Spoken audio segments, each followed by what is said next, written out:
quais nós temos um texto que é lido, e esse texto individualmente é o texto áureo para o ano em curso, no caso 2015.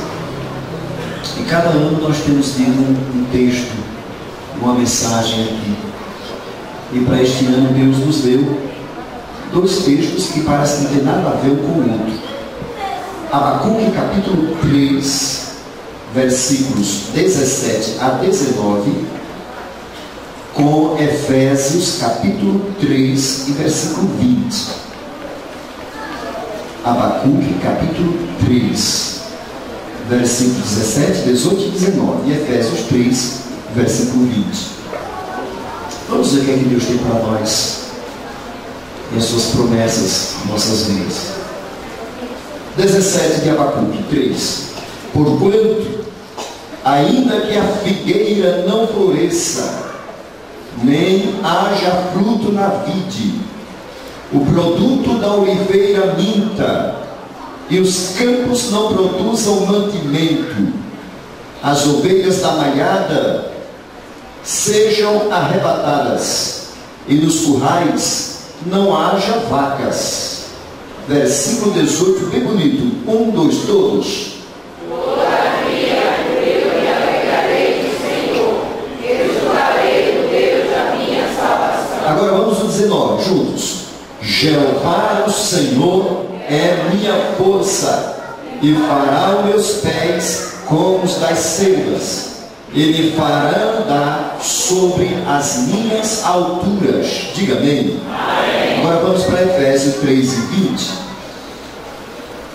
Ora, aquele que é poderoso para fazer tudo muito mais abundantemente, além daquilo que pedimos ou pensamos, segundo o poder que em nós opera. 21 todos. A esse glória na igreja, por Jesus Cristo, em todas as gerações, para todos sempre. Amém. Diga mais um amém. Amém. Aleluia. Quando chega no início do mês de dezembro, início do mês, dia 1º, eu já começo a ficar na expectativa de uma palavra para o dia 31. Não é no dia 31. Começo logo no início do mês. Deus, qual é o texto, qual é a mensagem que nós queremos para 2015?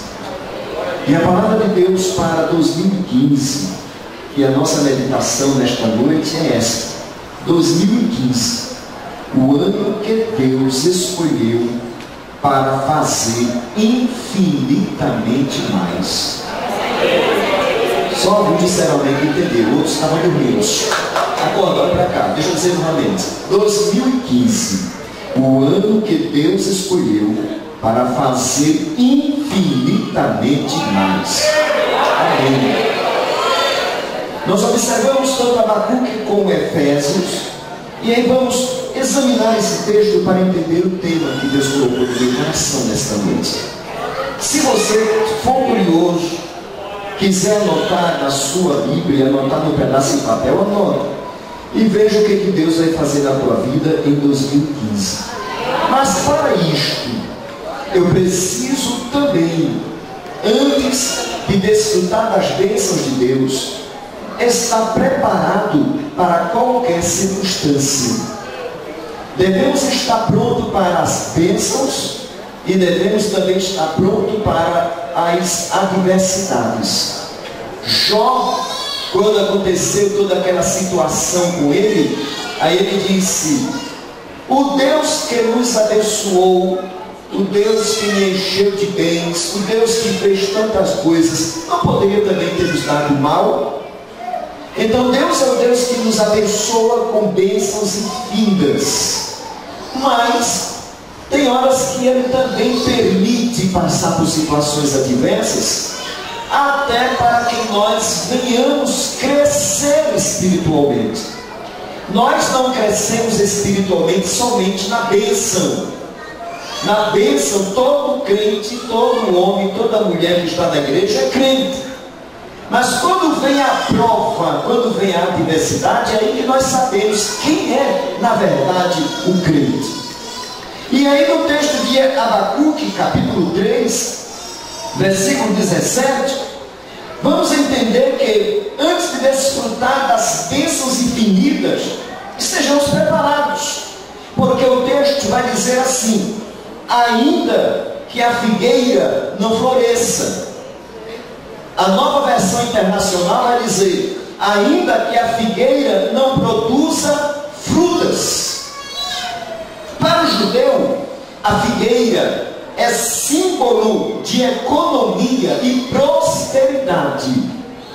Quando se fala das árvores, várias árvores que a Bíblia vai relatar, inclusive a irmã Sorrida no texto leu alguma coisa acerca disso, mas aí você vai ver que esta em especial é símbolo para esta nação, para o judeu, de economia, de prosperidade, de bênção.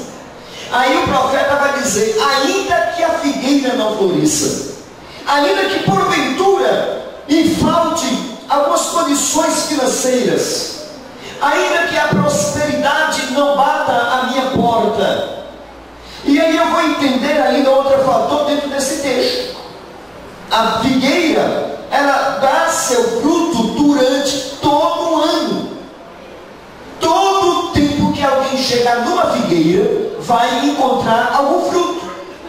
É de tal maneira que a Bíblia vai dizer que um dia Jesus foi a Jerusalém, se me foge memória, a Jerusalém, e ele passa em um local, e lá ele vai a uma figueira procurar fruto, e o texto diz que ele não achou, e por não achar fruto, ele amaldiçoou a figueira.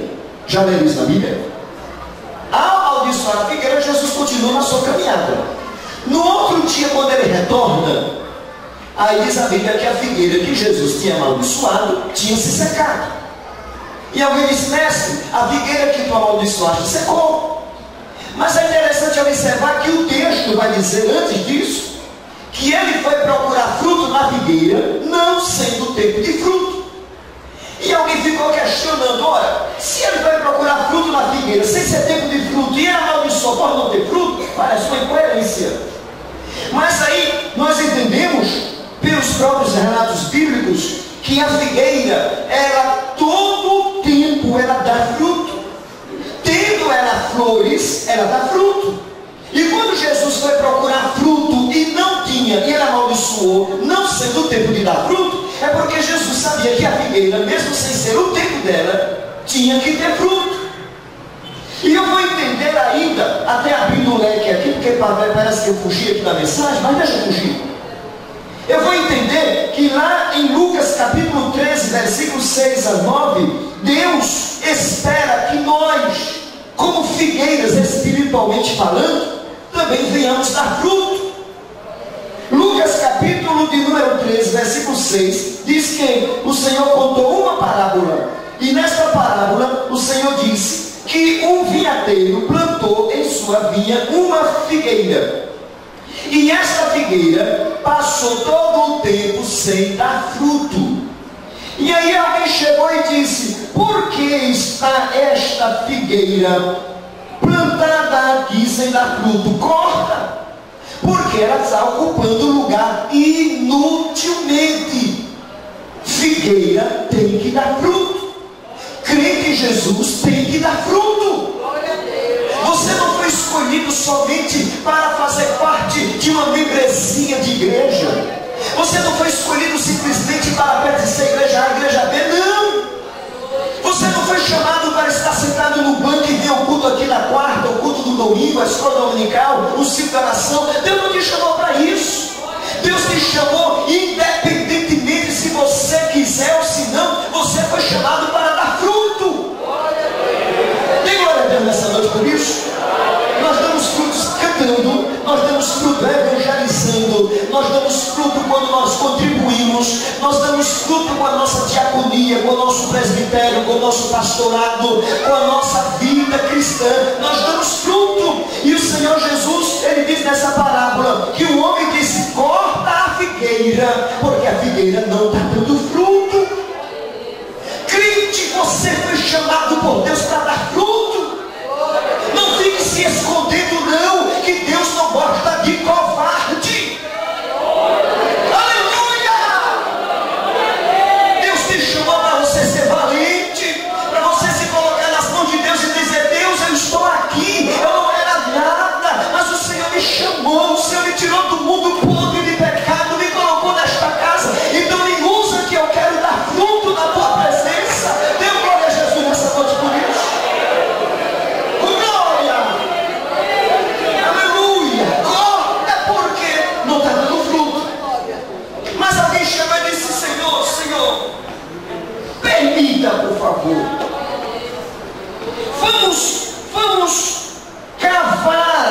redor.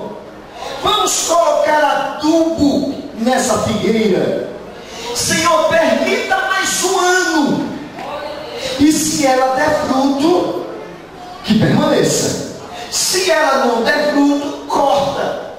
E a Bíblia vai dizer no versículo de número 9, que o Senhor permitiu por mais um ano, para que a figueira desse fruto. Aleluia! Parece que eu saio da mensagem, mas estou saindo de propósito.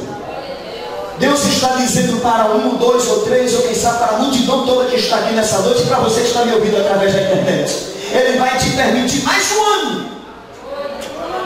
Dentre tantos anos que Deus já te concedeu, o Senhor está te dizendo nesta noite, Ele vai te permitir mais um ano. E se durante este ano você não der fruto, Ele vai cortar e vai lançar fora. Porque na casa de Deus nós estamos enxertados na videira que é Cristo. E uma vez enxertados nós temos que dar fruto, senão Ele corta e joga fora. Porque videira que não dá fruto, figueira que não dá fruto, joga fora.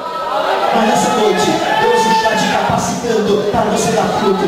Deus está te capacitando para você dar fruto. Dá glória para Jesus nessa noite, porque mais um ano que Deus te permite para você dar fruto na casa de Deus. Aí o texto vai dizer claramente, ainda que a figueira não floresça, são circunstâncias adversas. Aí ele vai dizer mais ainda, e mesmo que as parreiras, mesmo que a videira não dê uvas, ela vem produzir vinho. Vinho é símbolo de alegria. Efésios capítulo 3, versículo 6, você vai encontrar lá, vai dizer, não vos embriagueis com vinho em que há contenda, 5:18, mas enchei-vos do Espírito. Vinho, símbolo de alegria. Vinho, símbolo da presença do Espírito Santo. Aí eu vou entender pelo texto que ele está dizendo, mesmo que não haja fruto na figueira, que não haja prosperidade, que não haja dinheiro no bolso, mesmo que a parreira não dê fruta, não havendo uva, não tem vinho, não tem alegria, não tem a presença do Espírito de Deus na vida. E tem hora que nós crentes estamos na casa de Deus e muita gente orando, chorando, falando em língua, e você vazio, e você diz, parece que eu não sou mais crente. É crente sim, é uma prova, é a videira que não está dando fruto, mas o Deus que tu serve vai visitar a tua alma, vai produzir vinho e você vai dar fruto na casa de Deus.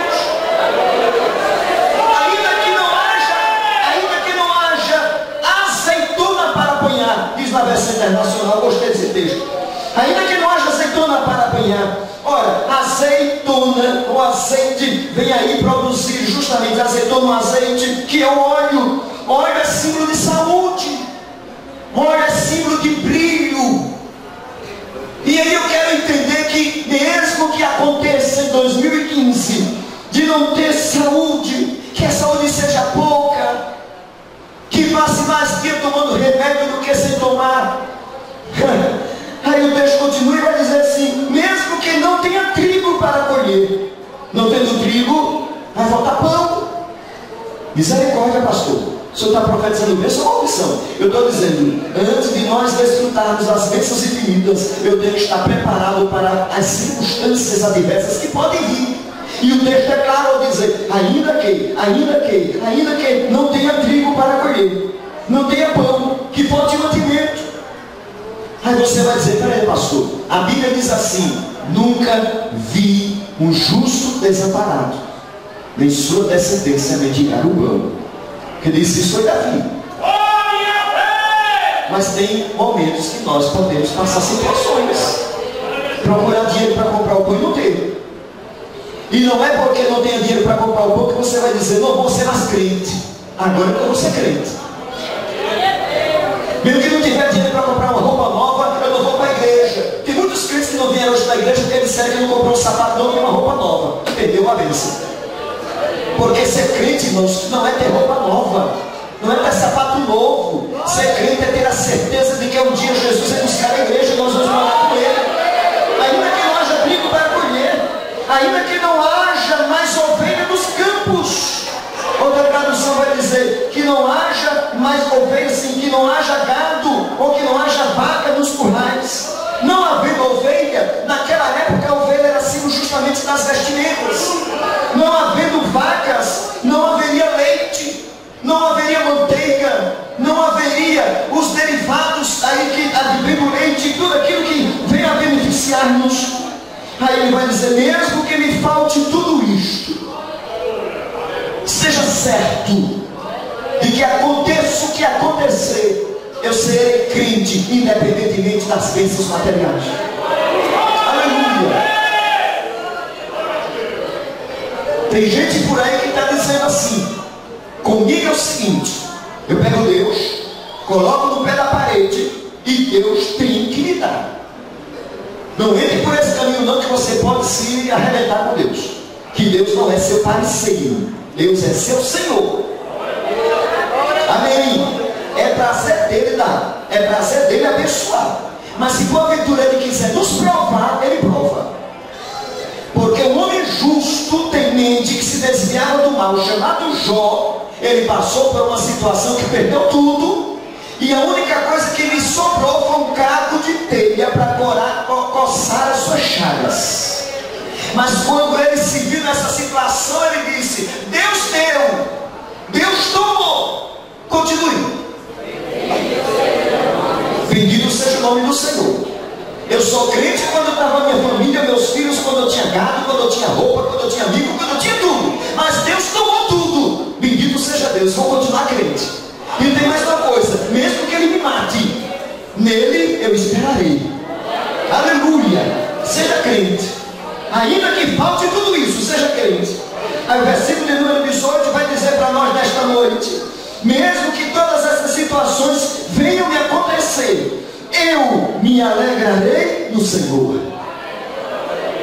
Dá para se alegrar em Deus quando a barriga está vazia? As irmãs que são casadas aqui, que sabem quando olha para o marido, quando dá 12 horas e a comida não está pronta, você vê como é que está a cara do marido, trancada, com fome. Dá para dar glória a Deus com a barriga vazia? Dá para dar glória a Deus quando está enfrentando uma luta dentro de casa, quando o seu filho está doente? Mas o texto está dizendo: aconteça o que acontecer, todavia eu me alegrarei no Senhor. Eu me alegrarei no Senhor. Aleluia. E aí ele vai dizer mais: e exultarei no Deus da minha salvação. Você sabe o que é exultar? Exultar é dar brados, é dar pulos de alegria. Aleluia. A pessoa que ganhou na Mega Sena hoje deve estar dando pulo de alegria. Se ele ganhou sozinho, 240 milhões. Se foram dois, 120 milhões. Ele deve estar saltitando de alegria porque ganhou tanto dinheiro. Mas o texto está dizendo que a nossa alegria não é por causa de uma Mega Sena, não é por causa de um bem material. Ele vai dizer: a nossa alegria é porque o Senhor está conosco. Amém? Mesmo que aconteça tudo que o versículo 18 está dizendo, o versículo 17 diz, no 18 ele diz: eu me alegrarei no Senhor. Eu me alegrarei no Senhor. E vou dar pulo de alegria, vou saltar, eu vou exultar na presença do Senhor, exultar no Deus da minha salvação. Quando nós começamos a pensar no sacrifício de Cristo e nesta salvação que eu não tinha condições de ter, aí o texto diz: exultarei, pularei, eu vou dar brados de júbilo por causa desta salvação, deste Deus que é o Deus da minha salvação. Ao versículo de número 19 chega para nós e vai dizer: o momento de Deus fazer infinitamente mais está no versículo 19. Depois do 17, circunstâncias adversas. Depois do 18, que mesmo com as circunstâncias adversas eu vou me alegrar e vou exultar. Aí no versículo 19, ele vai dizer assim: o Senhor Deus é a minha força. Presbítero Heraldo lê o texto do Salmo quando diz justamente isso: Deus é a minha força. E o Salmo 27, versículo 1 diz assim: o Senhor é a força da minha vida. De quem me recearei? De quem eu terei medo? O Senhor é a minha força. Deus é força para você que está cansado. Deus é energia para a tua alma. Aleluia. Ele é alimento para você que está faminto. O texto é claro: o Senhor Deus é a minha força. Aí o versículo continua dizendo assim, ó: fará os meus pés como os das servas. Outra tradução diz: fará os meus pés como os das corças. E o que é uma corça? As corças habitam nas montanhas, e elas têm condições de habitar em montanhas pedregosas e secas do Oriente Médio. A corça, ela é veloz e não pisa em falso.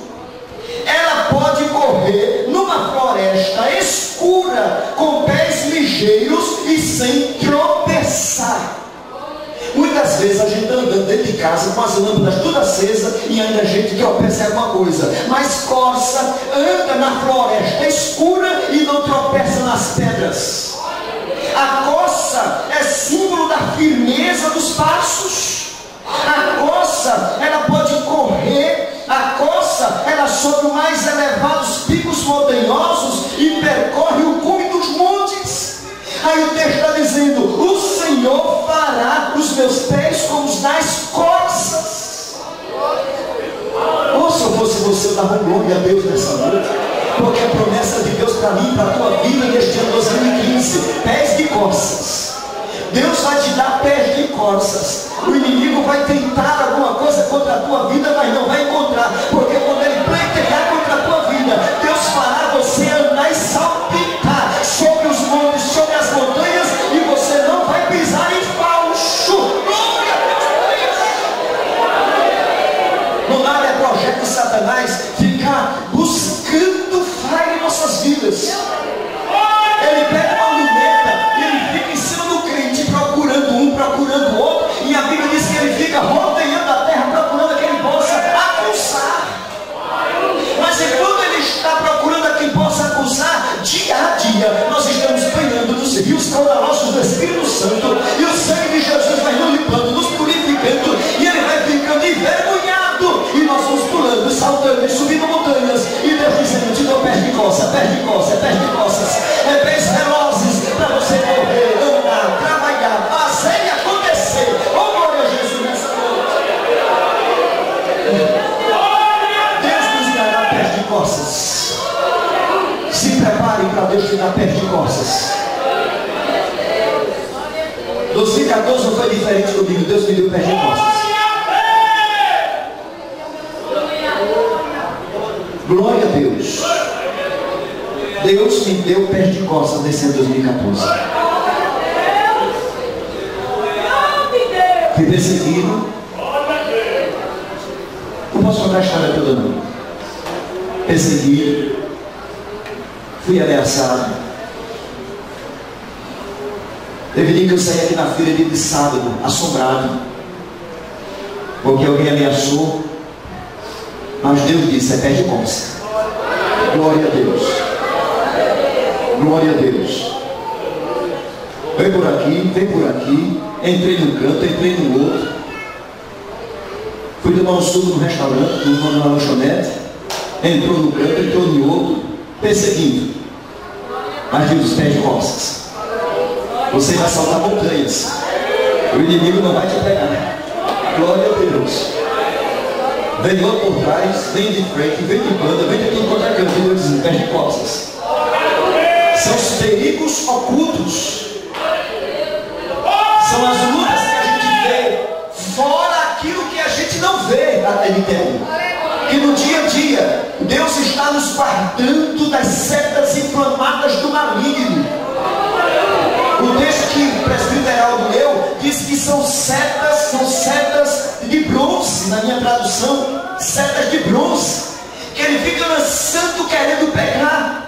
Gente que deu testemunho aqui, que estava em ponto de ônibus e o bandido de longe, de olho para querer assaltar, mas Deus foi dizendo assim: é pés de costas, entra por um canto, anda por outro, glória a Deus, e foi guardando e foi livrando. E estamos hoje às 11h31 de 31 de dezembro de 2014, e Deus nos deu pé de costas, subimos os montes e estamos protegidos pelo Senhor. Aleluia. Aí o versículo vai dizer mais ainda: é Ele que me leva pelas montanhas onde estarei seguro. O teu adversário, ele anda rasteiro, viu, crente? O teu adversário anda rasteiro. Aí Deus, sabendo que ele anda rasteiro, te pega pelas mãos e te coloca nas alturas.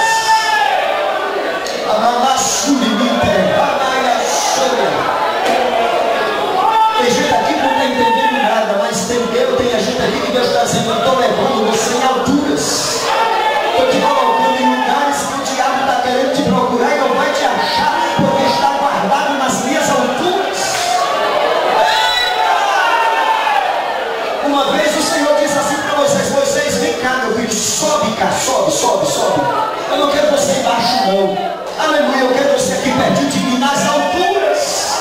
Lá embaixo o povo pecando, lá embaixo o povo fazendo o que desagradava a Deus, e Moisés lá em cima do monte, guardado na nuvem, nas alturas. E o texto está dizendo assim: ele me dará pés de coça e me vai fazer andar sobre as minhas alturas. Vai me levar para as montanhas onde estarei seguro. Aleluia, segurança para você, crente. Ei, a segurança para você. A segurança dentro da tua casa. A segurança dentro do teu automóvel. A segurança lá na tua escola. O traficante está doido jogando na cocaína, jogando maconha, jogando o que for, mas Deus está te guardando dentro da tua escola. Deus está guardando os teus filhos. Muitas vezes a gente tem susto quando o filho telefona e diz: mãe, pai, fui assaltado. A gente fica nervoso, mas ao mesmo tempo dá glória a Deus, porque Deus guardou de mal maior. Aleluia! Sabe por quê? Porque Ele nos guarda, Ele nos coloca nas alturas. Dá glória a Jesus Cristo, dá glória nessa noite. Dá glória, nós vamos dobrar o joelho aqui mais uns minutinhos, mas eu quero que já você dobre o joelho, dando glória a Deus, sentindo Deus que está aqui nesta noite. Eu disse para você nesta noite que a mensagem era essa: mesmo em meio a toda e qualquer diversidade, no versículo 17, mas no 18 eu vou me alegrar, no 18 eu vou exultar, e no 19 eu vou desfrutar das coisas infinitas de Deus na minha vida. E as coisas infinitas é essa: Deus é força, Deus fará meus pés de coça, Deus me fará subir as montanhas. Aí o versículo 20 no capítulo 3 do texto que lemos, aí Paulo vai gritar. É um grito que Paulo dá à igreja de Éfeso. Ele vai dizer: aquele que é poderoso para fazer tudo, muito mais, abundantemente, além daquilo que pedimos ou pensamos, segundo o poder que em nós opera, a Ele seja a glória na igreja, agora e para todo sempre. Deus vai fazer tudo muito mais abundantemente, além daquilo que você está pedindo ou pensando. O teu pensamento é pouco para aquilo que Deus vai fazer, daquilo que Deus está projetando a teu respeito. Se prepare que 2015 é o ano que Deus vai fazer infinitamente mais além do que você está pedindo. Só quem crê, fica de pé em nome de Jesus. Só quem crê.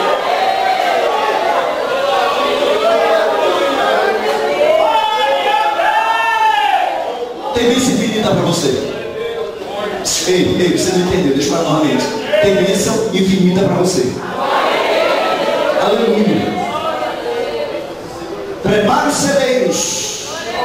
celeiros. Aleluia. Compre uma geladeira maior, que essa está pequena. Se da oração, tem irmã que agradeceu aqui. A geladeira pequenininha, disse: Jesus, eu quero uma geladeira duplex. Cadê, irmã? Cadê? Feliz da vida, foi? Quero uma duplex. Está pequena. Então se prepare, porque Deus vai fazer infinitamente mais. Guarda-roupa de 2 portas. Está pequeno, meu filho. Vai se preparando para comprar um de 6. É assim. Glória a Deus. A panela de pressão de 3 litros, compra uma de 5. Aleluia. Vai preparando aí. Vai se preparando, porque Deus vai fazer infinitamente mais. Meus companheiros, se preparem. É infinitamente mais lá na congregação. Aleluia. Não temos o novo trabalho que vocês estão assumindo. Não temos. Se aparecer gigante, Deus vai na frente derrubando o gigante. Aleluia. Mas vai ser infinitamente mais. Você vai se preparar infinitamente mais. É infinitamente mais nos estudos, é infinitamente mais no trabalho, é infinitamente mais nos sonhos de vocês, é infinitamente mais. Irmãs, eis, ouça, é mensagem de Deus nessa noite, é profecia quentinha no céu para sua alma. É infinitamente mais na tua vida, na tua família, nos teus, é infinitamente mais. Queridos irmãos, é infinitamente mais.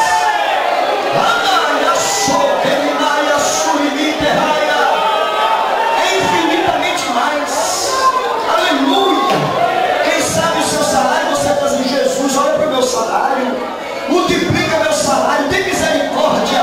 Nesta noite Deus usa minha boca como profeta para dizer: será infinitamente mais.